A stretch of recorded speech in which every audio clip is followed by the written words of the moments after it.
Everyone. आज हम पढ़ेंगे क्लास 10th की पोयम फायर एंड आइस। और ये पोयम किसने लिखी है? रॉबर्ट फ्रॉस्ट ने।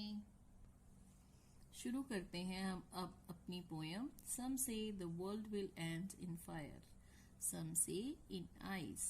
From what I have tasted of desire, I hold with those who favour fire.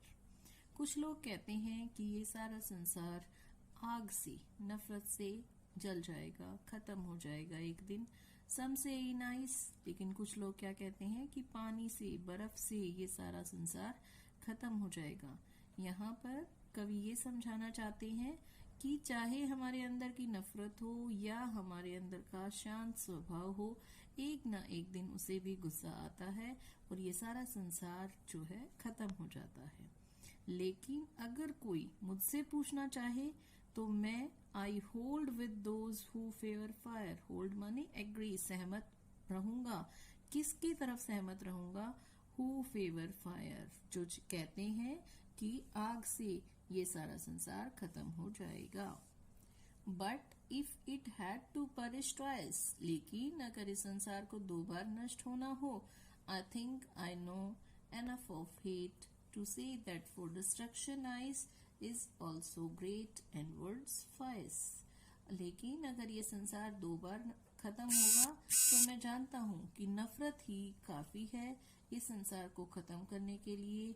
लेकिन जो बर्फ है, हमारे अंदर की शांति है, वो भी इस संसार को खत्म करने के लिए काफी है। अब हम इसकी ब्रीफ समरी करते हैं जल्दी से। The poet talks about the end of the world. इस पोएम के अंदर पोएट जो है वो ये बात कर रहे हैं कि किस तरह से संसार खत्म हो जाएगा। वो अपने 2 ओपिनियन, 2 अपने तर्क देते हैं, एक फायर की तरफ और एक आइस की तरफ। दोनों में वो बताते हैं कि कुछ लोगों का कहना है कि फायर से, कुछ का कहना है कि आइस से। लेकिन poet believes in fire. Poet जो है वो बिलीव करता है कि आग से ये सारी चीजें खत्म हो जाएंगी।